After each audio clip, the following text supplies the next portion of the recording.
Hello everyone and welcome to another Maths tutorial video. Now I'll be discussing Form 5 Additional Mathematics Chapter 7 Probability Question Part 3. In this video, I'll be discussing two questions consist of probability. Let me read the example 5 question now. Adnan has 6 green discs and 4 red discs in a bag. He draws 2 discs from the bag at random, one after the other, without replacement. Calculate the probability that the second disc is red. Okay, before that, if you haven't subscribed to the channel, please subscribe to the channel and hit the bell icon for more upcoming tutorial videos in the future. Alright guys, let me show to you the solution on how to solve the example 5 now.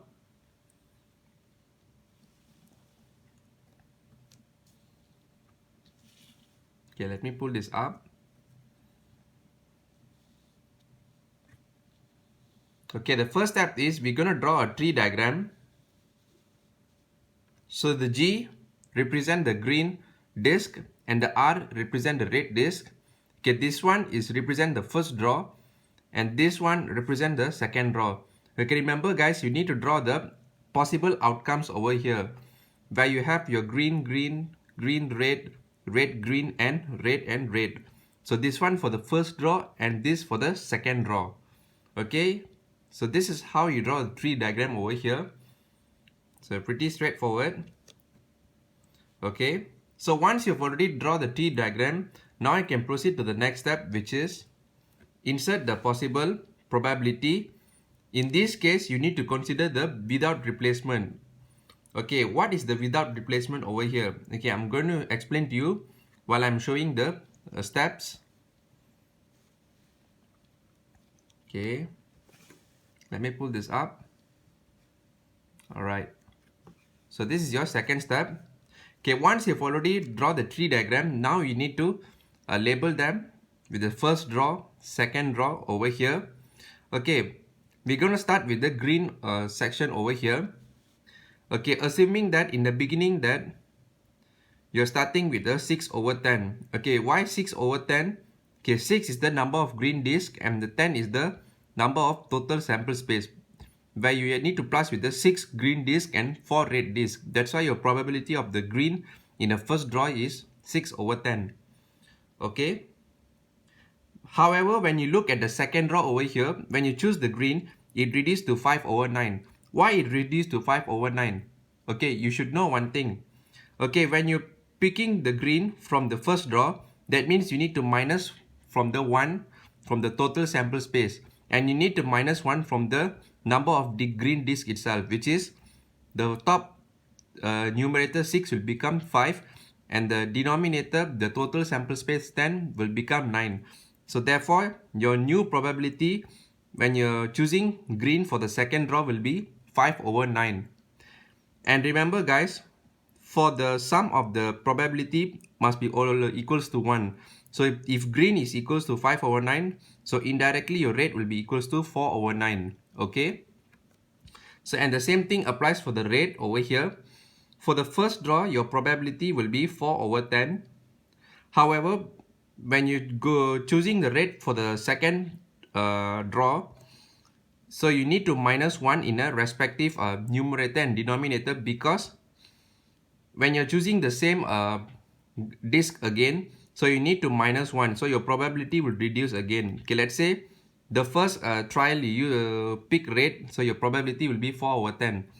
And your second time you're choosing from the 4, you'll reduce to 3.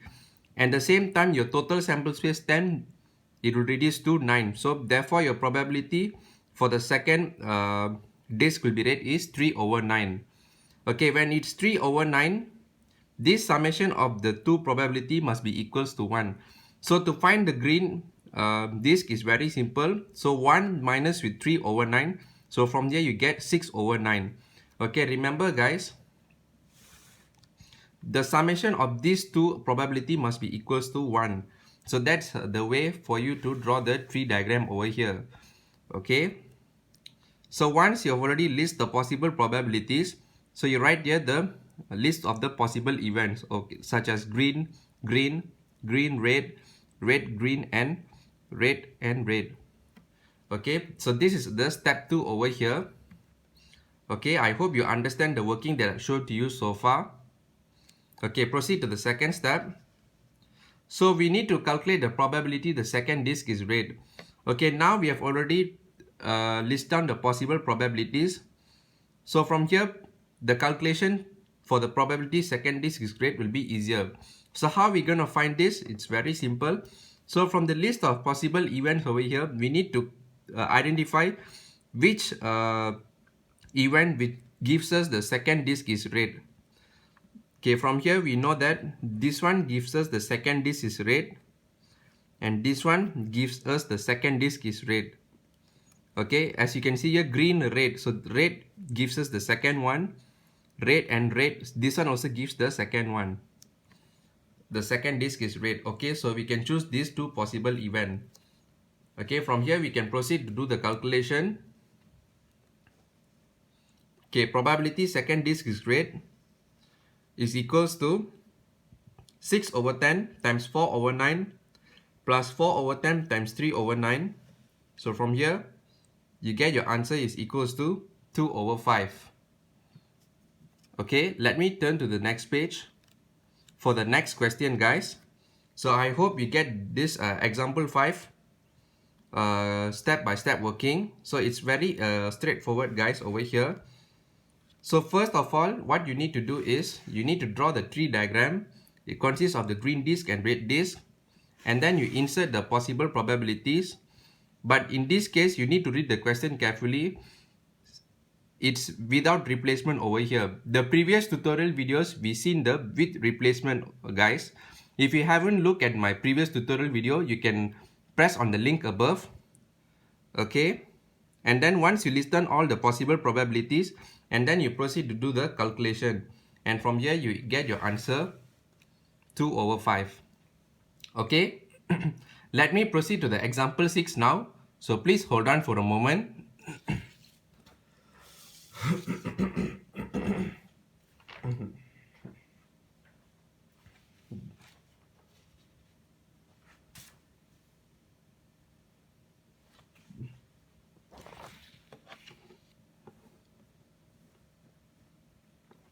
Okay, we back with the example 6 now. Let me read the question now. Each of the 8 cards labeled with the letters from the word terminal are put into a bag. 2 cards are drawn at random from the bag, one after another, without replacement. Calculate the probability of drawing a vowel and a consonant. Okay, this example is pretty similar to the previous example that we are discussing without replacement over here. Okay, we're going to look at how to solve this question as well. Okay, let me pull this paper up. Okay, I'm going to show you the solution. So, the word terminal itself has a total letters of 8. So, within these 8 letters, we need to identify which is the vowel and which is the consonant. So, from here, the number of vowels we can obtain here is 3, which is the letter E, letter I, and letter A. And the remaining words will be the consonants. So, therefore, the number of consonants we can obtain from the word terminal is 5. Okay, this will be your first step, guys. Okay, moving on to the second step, which is the main step which you're going to discuss over here.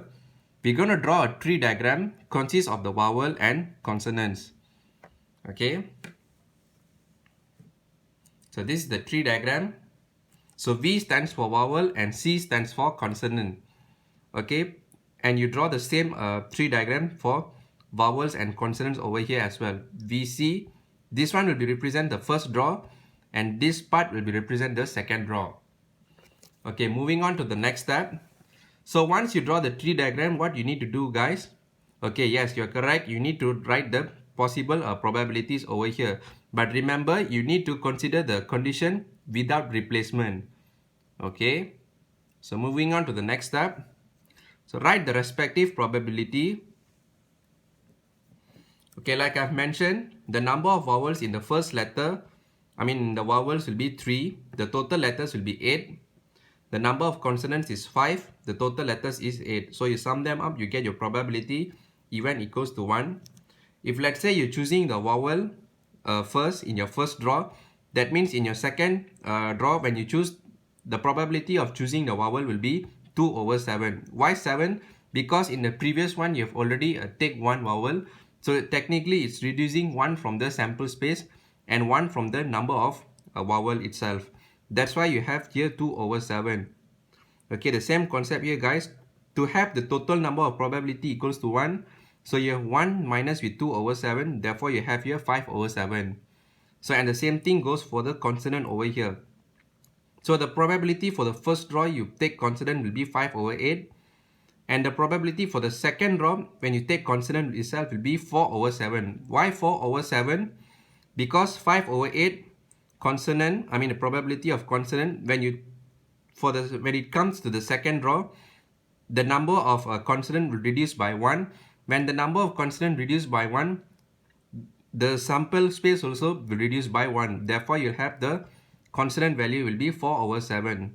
So to have the total probability count equals to 1, you minus with the 4 over 7. Therefore, you get here 3 over 7. Okay, therefore, this is your number of probabilities, guys. This is for first draw and this for the second draw. And you write here all the list of the possible outcomes. So first draw vowel and second draw vowel, vowel consonant, consonant vowel, and consonant. Okay, moving on to the last step, which is we need to calculate the probability of vowel and consonant. Since the question asks to calculate the probability of drawing a vowel and a consonant, so this will be the possible condition. These two conditions satisfy the question. So equals to 3 over 8 times 5 over 7. And then you plus with 5 over 8 times with 3 over 7. So how I get this calculation is very simple. 3 over 8, you times with the 5 over 7. And then 5 over 8, you times with 3 over 7. V, C, C, V. So that's why you get the calculation over here. So you sum them up, you should get your answer 15 over 28. Okay, I hope you get the step-by-step working, guys. Okay, let me pull down the question for your reference.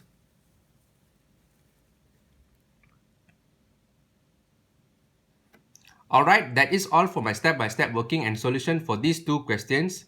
Any question or feedback, put in the comment section below. And before that, please tell me your feedback, guys. How do you find out this question? Is this question easy or difficult? And could you manage to solve this question? Don't forget to put in the comment section below. If you like this video, please give a thumbs up. If you haven't subscribed to the channel, please subscribe to the channel and hit the bell icon for more upcoming mathematics tutorial videos in the future. Alright guys, thank you everyone for your support and I'll see you in the next video.